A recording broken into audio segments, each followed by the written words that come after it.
हाँ जी दोस्तों, क्या हाल चाल, सब ठीक ठाक, कुशल मंगल। चलिए जी, आज की कॉर्पोरेट न्यूज़ में आपका बहुत बहुत स्वागत है। आज हमारे पास बहुत सारी और बहुत नॉलेजेबल कॉर्पोरेट न्यूज़ हैं, जिसमें रिलायंस इंडस्ट्रीज के ऊपर है, जो कि 1 लाख रुपए 1 लाख करोड़ की लैंड केवल 2200 करोड़ में इन्होंने खरीद ली और उसका इंपैक्ट जय कॉर्प नाम की दूसरी लिस्टेड कंपनी पे पड़ गया। फिर हमारे पास केतन पारेख साहब की न्यूज़ है। वो कहते हैं कुत्ते की दुम कुत्ते की रहती है, जितना मर्जी कर लो सीधी नहीं हो सकती। बिल्कुल कहावत ठीक गई है। फिर उसके बाद हमारे पास किर्लोस्कर ऑयल्स के ऊपर न्यूज़ है, हमारे पास कोचीन शिपयार्ड के ऊपर न्यूज़ है। ये सारी लिस्टेड कंपनियों के ऊपर आज हमारे पास न्यूज़ हैं। चलिए जी, अब इससे पहले हम न्यूज़ शुरू करें, एक ज़रूरी सूचना कि हमारा मेंबरशिप सेक्शन शुरू हो चुका है। इसी चैनल पर आप मेंबरशिप ज्वाइन कर सकते हैं। अगर आपको इंटरेस्ट है ज्ञान प्राप्त करने का, किसी भी आईपीओ जो आते हैं उन आईपीओ से रिलेटेड आप ज्ञान प्राप्त करना चाहते हैं, फिर क्रिप्टो करेंसीज के ऊपर अगर आप ज्ञान प्राप्त करना चाहते हैं, फिर और भी ऐसे ऐसे देश के बड़े बड़े बेहतरीन रियल एस्टेट प्रोजेक्ट्स के ऊपर भी अगर आप अपना होल्ड रखना चाहते हैं, ज्ञान प्राप्त करना चाहते हैं, तो आप ये मेंबरशिप सेक्शन ज्वाइन कर सकते हैं। इसी यूट्यूब चैनल पे आपको ज्वाइन का ऑप्शन मिल जाएगा। कल मेंबरशिप जो जिन्होंने ली हुई है, कल मैं बता दूं, कल हमारा क्रिप्टो के ऊपर एक जूम सेशन होगा सारे मेंबर्स के साथ, जहां पर हम क्रिप्टो के एक बेहतरीन प्रोजेक्ट जिसके बारे में मैंने आपसे बात भी की थी, उसके बारे में बात करेंगे और उस प्रोजेक्ट के ऊपर डिस्कशन करके मैं आपको नॉलेज शेयर करूंगा उस प्रोजेक्ट से रिलेटेड। अगेन, ये हम कोई भी बाइंग सेलिंग रिकमेंडेशन नहीं चलाते, चाहे शेयर्स हो चाहे क्रिप्टो में हो। ये केवल एक नॉलेज शेयरिंग चैनल है जहां पर इकलौता उद्देश्य आपकी नॉलेज को बढ़ाना है। तो प्लीज मैं दोबारा बता दूं कि जो भी मेंबरशिप सेक्शन को ज्वाइन कर रहे हैं, ये सोच के बिल्कुल मत करिएगा कि हाँ जी पोपली तुम्हें बाय करना और बाय और सेलिंग की टिप्स देगा। नहीं, मैं तुम्हें केवल नॉलेज दूंगा, चाहे वो क्रिप्टो से रिलेटेड हो, चाहे वो शेयर मार्केट से रिलेटेड हो, चाहे वो इनिशियल पब्लिक ऑफर से रिलेटेड हो। हम लोग केवल उनका पोस्टमार्टम यानी कि एनालिसिस करेंगे हर एक प्रोजेक्ट का। बस हमारा ये काम होगा। ये कोई बाइंग सेलिंग रिकमेंडेशन नहीं है। बाइंग सेलिंग हमेशा सेबी रजिस्टर्ड इन्वेस्टमेंट एडवाइजर या फिर रिसर्च एनालिस्ट के एडवाइस के बेसिस पर ही होनी चाहिए, जो कि मैं नहीं हूं। ठीक है जी। तो मेरी इन लेक्चर्स का या मेरी इस डिस्कशन का आप फायदा केवल अपनी नॉलेज बढ़ाने में लीजिए, बस इसके बेसिस पर इन्वेस्टमेंट डिसीजन मत लीजिएगा। तो कल सभी मेंबर्स हम लोग मिलेंगे क्रिप्टो के एक बहुत अच्छे प्रोजेक्ट से रिलेटेड, जहां पर हम प्रोजेक्ट के बारे में समझेंगे कि क्यों इस प्रोजेक्ट पे क्रिप्टो करेंसी रेज की गई। चलिए, फिलहाल आज की न्यूज मुझे सुनाते हुए बड़ा अच्छा लग रहा है, बहुत अच्छा लग रहा है। क्यों? क्योंकि रशिया से एक जमाना था जब भारत डिफेंस के लिए पूरी तरह से डिपेंडेंट था विदेशियों पर। खासकर आज भी हमारा 70% जो है डिफेंस मटेरियल वो रशियन है। ये और बात है कि धीरे धीरे रशिया नीचे जा रहा है, फ्रांस और यूएस आगे बढ़ रहे हैं, ऊपर आ रहा है।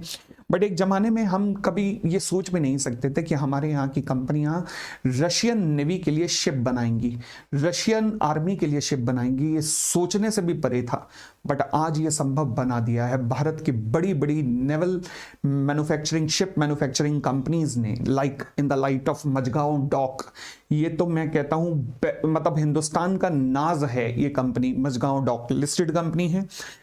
कोचीन शिपयार्ड, बेहतरीन कंपनी, बेहतरीन कंपनी। उसके बाद पिपायाव शिपयार्ड, हालांकि कंपनी में हलचलें हुई थी काफी, मगर अब मैनेजेबल हो चुका है सब कुछ। रिलायंस ग्रुप की कंपनी है ये, रिलायंस नेवल के अंडर आती है ये। फिलहाल सब कुछ मैनेजेबल है।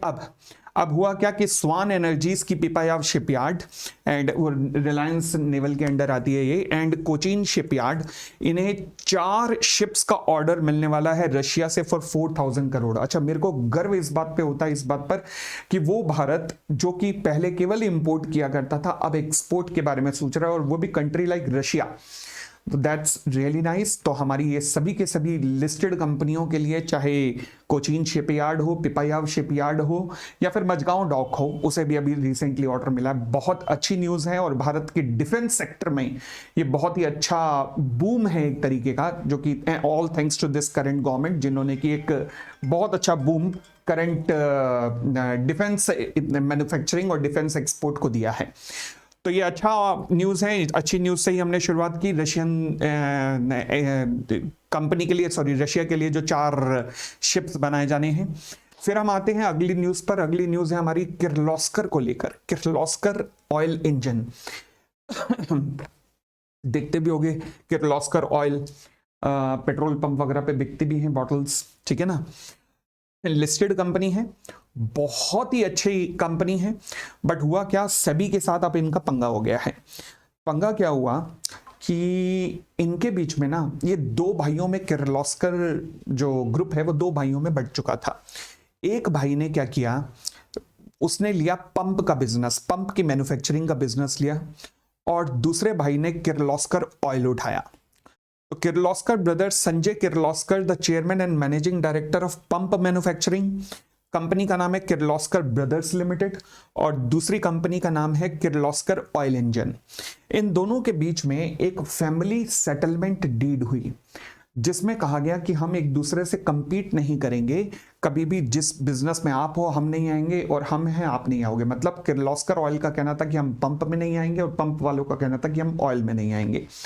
But recently Kirloskar oil, again listed कंपनियों में बेहतरीन कंपनी है ये, किर्लोस्कर ऑयल ने रिसेंटली अपने स्टेप बढ़ा दिया पंप मैन्युफैक्चरिंग में, जिसकी वजह से वो डिस्प्यूट अराइज हो गया दोनों के बीच में।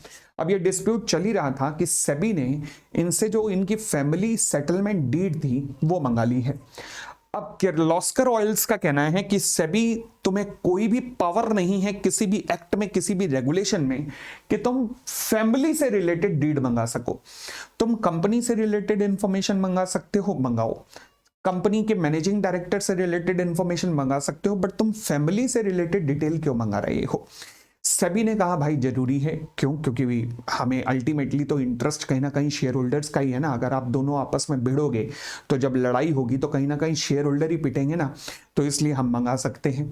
अब यहां पर सेबी और इनके बीच में हो गया डिस्प्यूट, जो कि कोर्ट में चलेगा। तो इसको लेकर किर्लोस्कर ऑयल जो है कोर्ट में जाने की तैयारी कर रहा है कि सेबी हमसे वो इंफॉर्मेशन मंगा रही है जो कि सेबी की पावर से बाहर है, ultra vires of the SEBI है। अब देखना है कि कोर्ट इस बारे में क्या डिसीजन लेता है कि क्या, क्योंकि इकलौता ऐसा केस है जो आज तक अभी आया है कि क्या सेबी के पास कोई फैमिली डिस्प्यूट डीड भी मंगाने की पावर है या नहीं, क्योंकि वो सेबी कंपनी से रिलेटेड इंफॉर्मेशन, एमडी मैनेजर से रिलेटेड इंफॉर्मेशन के अलावा क्या पर्सनल फैमिली डिस्प्यूट की भी इंफॉर्मेशन मंगा सकती है कि नहीं। तो देखते हैं कोर्ट क्या कहता है। फिलहाल अगली न्यूज पर आते हैं, और मैंने जैसे कहा अगली न्यूज, वो क्या कहते हैं, क्या मैंने कहा, कहावत कही केतन पारेख कि कुत्ते की दुम हमेशा कुत्ते की रहेगी, टेढ़ी नहीं होगी, एकदम मतलब सीधी नहीं होगी।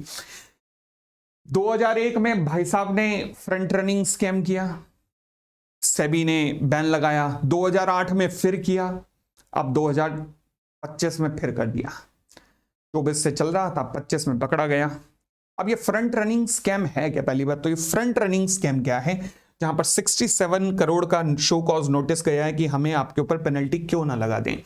तो देखो जी, फ्रंट रनिंग स्कैम क्या होता है पहले तो ये समझिएगा। फ्रंट रनिंग स्कैम का मतलब है कि कोई आपसे पहले भाग रहा है और आपसे आगे भाग रहा है, यानी कि जब तक आपके पास इंफॉर्मेशन आ रही है तब तक वो झंडा उठा के आगे भाग चुका है। This is called front running, ठीक है। अब हुआ क्या, कहानी कहां से चालू हुई कि एक बिग क्लाइंट नाम का एक बहुत बड़ा फंड है जहां से पैसा आता है, मतलब बड़े बड़े फॉरेन इंस्टीट्यूशनल इन्वेस्टर जिसको पैसा देते हैं, और ये फंड हाउस जो है फिर पैसा लगाता है लिस्टेड कंपनियों में। दो दोस्त हैं, 2001 के स्कैम में भी साथ थे, आज भी साथ हैं, रोहित सलगांवकर और केतन पारेख। ये दोनों परम मित्र हैं, पहले भी थे आज भी हैं। रोहित सालगांवकर के कुछ रिलेटिव्स जो हैं वो बिग क्लाइंट के अंदर काम करते हैं। बिग क्लाइंट के अंदर डिस्कशन हुई कि जो पैसा आया है फॉरेन क्लाइंट का वो हमने इन कंपनीज में अब लगाना है। अभी डिस्कशन चल रही थी। ये डिस्कशन जो भी हुई वो रिलेटिव ने पहुंचा दी रोहित सलगांवकर के पास। रोहित सलगांवकर ने ये इंफॉर्मेशन पहुंचा दी केतन पारेख के पास। भाई दोस्ती दोस्ती। केतन पारेख ने ये इंफॉर्मेशन कोलकाता में बैठे हुए अपने ट्रेडर्स मित्र जो कि कोलकाता में बैठे हैं उनको पास ऑन कर दी, और उन्होंने इससे पहले कि ये फंड हाउस वहां पर शेयर खरीदते, इन्होंने वो फंड परचेस कर लिया, इन्होंने वो शेयर्स परचेस कर लिया। अब हुआ क्या, जैसे फंड का पैसा आया तो वो शेयर का प्राइस अपने आप बढ़ने लगा। सेबी जो कि केतन पारेख को रडार पे लेकर चल रही थी, वो बार बार केतन पारिक के नंबर्स चेक कर रही थी कि कहां पर मूवमेंट हो रहा है, तो 8 या 10 नंबर लेकर ये चल रहे थे और सेबी ट्रैक कर रही थी व्हाट्सएप के मैसेजेस को भी, जहां बार बार ये ट्रेडर्स जब कम्युनिकेट कर रहे थे केतन पारिक को, तो एक पार्टिकुलर बॉस नाम से कोई कोड से इसे बता रहे थे, कोड नाम से इसे इस कोड से पुकार रहे थे, new boss, big boss, boss, ऐसे ऐसे नामों से मैसेज चल रहे थे। सेबी ने ट्रैकर लगा रखा था और इंफॉर्मेशन जो भी केतन पारिक के थ्रू पास ऑन हो रही थी, फिर वहीं से फंड का पैसा लगना शुरू हुआ तो सेबी कंफर्म हो गया। और इनका एक तीसरा दोस्त था अशोक पोद्दार, सेबी वाले उसे उठा के ले गए, पूछताछ की गई रिमांड में, उसने एक्सेप्ट कर लिया कि भाई ये पूरा मोडस ऑपरेंडी चल रहा था जिसमें हम पहले से ही अपने ट्रेडर दोस्तों के थ्रू वो शेयर्स उठा लेते थे, जिसमें बिग हाउस जो है वो फंड जो है वो पैसा लगाने लगता था। This is called front running case. SEBI ने शो कॉज नोटिस दिया, 67 करोड़ का पैसा जब्त करने को इन्होंने कहा है केतन पारिक को। अब ये केस चलेगा, बट फिलहाल केतन पारिक के ऊपर बैन लगा दिया गया है सेबी की तरफ से। ठीक है जी, आगे बढ़ते हैं। अगली न्यूज हमारे पास बहुत ज्यादा अच्छी तो नहीं है और दिखाता है कि हमारे देश में क्या कई बार चलता है। 2 लिस्टेड कंपनियां हैं, एक है रिलायंस इंडस्ट्रीज, आप जानते हो मुकेश अंबानी साहब, और एक है जय कॉर्प। जय कॉर्प एक जमाने में मेरी बड़ी फेवरेट कंपनी हुआ करती थी, रियल एस्टेट में है, मुंबई वगैरह में रियल एस्टेट का बहुत अच्छा एम्पायर है इनका। अनिल जैन साहब की कंपनी है एंड मतलब सबसे बड़ी कंपनीज में से एक है रियल एस्टेट सेक्टर की। अच्छा, बट इन्होंने जो किया वो कहीं ना कहीं मेरा भी विश्वास उठ गया। मैं कभी भी मतलब अब क्या कहूं, मतलब मैं अब इस कंपनी के कॉर्पोरेट गवर्नेंस पे विश्वास करने की पोजीशन में तो नहीं हूं। अब हुआ क्या ये समझिएगा, हुआ कुछ ऐसा कि समझिएगा कि नवी मुंबई, यहां पर एक स्पेशल इकोनॉमिक जोन था। इस स्पेशल इकोनॉमिक जोन के अंदर 74% की हिस्सेदारी एक प्राइवेट कंपनी की थी जिसका नाम था ड्रोनागिरी इंफ्रा, और 26% की हिस्सेदारी महाराष्ट्र गवर्नमेंट की एक यूनिट थी उनके पास थी। ये जो द्रोणागिरी इंफ्रा थी ये सब्सिडरी कंपनी थी एक अर्बन इंफ्रा नाम की कंपनी की, जो कि होल्डिंग कंपनी थी किसकी, द्रोणागिरी की। इस अर्बन इंफ्रा के अंदर 3 कंपनियां पार्टनर हैं, 33% की शेयर होल्डिंग है। जय कॉर्प लिस्टेड कंपनी है, Reliance Industries limited listed company है, और एक स्किल इंफ्रा नाम की कंपनी है जो कि आज के डेट में एनसीएलटी में चल रही है। तो आप कह सकते हैं कि अर्बन इंफ्रा जो है एक तरीके का जेवी है, जॉइंट वेंचर है, और वो होल्डिंग भी है किसकी, द्रोणागिरी इंफ्रा की। ठीक है, अब हुआ क्या, रिसेंटली द्रोणागिरी ने अपना 74% स्टेक ये उठाकर बेच दिया रिलायंस इंडस्ट्रीज लिमिटेड को। Okay, 74% stake. इनके पास लैंड है जिसकी कीमत मोर देन ₹1 लाख करोड़ है। हे भगवान, कितने जीरो लगेंगे पता ही नहीं। मोर देन 1 लाख करोड़ है जो कि इन दोनों के पास है। 74% शेयरिंग द्रोणागिरी की है। द्रोणागिरी ने अपना सारा शेयर उठाकर रिलायंस को बेच दिया मात्र 2200 करोड़ में। भगवान जानता है, कसम से कह रहा हूं, भगवान जानता है कि ये क्या हुआ है।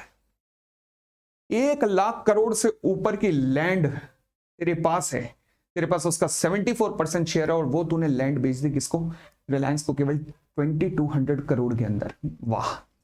अब डील में जय कॉर्प के लोग तो बड़े चिल्ला रहे हैं, वो जो जय कॉर्प में क्योंकि बड़े बड़े फाइनेंशियल इंस्टीट्यूशन ने इन्वेस्ट किया हुआ है, वो कह रहे हैं भाई साहब ये दोस्ती याराना हुआ है, ये याराना निभाया गया है। क्यों? क्योंकि अल्टीमेटली द्रोणागिरी सब्सिडरी है किसकी, अर्बन इंफ्रा की। तो अर्बन इंफ्रा पे इंपैक्ट आएगा क्योंकि सस्ते में बिक गया सब कुछ। यस आएगा। अर्बन इंफ्रा में इंपैक्ट आएगा तो जय कॉर्प पे इंपैक्ट आएगा। यस, फायदा किसने कमाया, रिलायंस ने। अब फाइनेंशियल इंस्टीट्यूशन का कहना है कि ये याराना जो है ना, जय कॉर्प के एमडी अनिल जैन और मुकेश अंबानी के बीच में जो दोस्ती है, वो दोस्ती का ये कमाल है। और रिजल्ट ये हुआ कि शेयर होल्डर का कॉन्फिडेंस जय कॉर्प से उठ गया। पिछले कुछ दिनों के अंदर शेयर प्राइस 33% तक गिर चुका है, जिसमें से पिछले 2 दिन पहले ये 20% डाउन हो गया था। बट भाई साहब, मैं पावर को सलाम करता हूं इस बंदे की। ये पता नहीं कैसे पूरी देश की इकोनॉमी चला रहे हैं, मुझे तो ये नहीं समझ आता। लाखों करोड़ की जमीन केवल 2200 करोड़ में खरीद लिया बंदे ने। मतलब हेड्स ऑफ टू हिम यार, heads off to his skill. अब आप कह सकते हो नहीं नहीं ये देखा, ये हो गया, वो हो गया, भाई कुछ भी कहा जा सकता है, बट अल्टीमेटली बिजनेसमैन आदमी है, उसने अपना देखा है और उसने क्या देखा है अपना, मतलब कमाल हो गया। तो फिलहाल रिलायंस के लिए तो बहुत अच्छी न्यूज़ है, बट जय कॉर्प के शेयर होल्डर्स के लिए अच्छी न्यूज़ नहीं है, और तो इसलिए शेयर का प्राइस लगातार गिर रहा है। तो ये थी दोस्तों आज की हमारी कॉर्पोरेट न्यूज़। उम्मीद करता हूं कि आपको अच्छी लगी होगी, और अच्छी लगे ना तो एक बार अंगूठा दिखा दिया करो यार, जिससे मोटिवेशन मिलता है कि हाँ बच्चे लाइक कर रहे हैं इस न्यूज़ को। अगेन हमारे मेंबरशिप चैनल पे मेंबर्स के लिए एक्सक्लूसिव कल हम एक क्रिप्टो प्रोजेक्ट के बारे में डिस्कस करेंगे, जहां मैं उन्हें क्रिप्टो प्रोजेक्ट से रिलेटेड कुछ ज्ञान दूंगा। ठीक है ji. Again buying selling recommendation बिल्कुल भी नहीं है, ये हमारा पर्पस केवल नॉलेज शेयरिंग है। Thank you, bye bye, take care, खुश रहिए।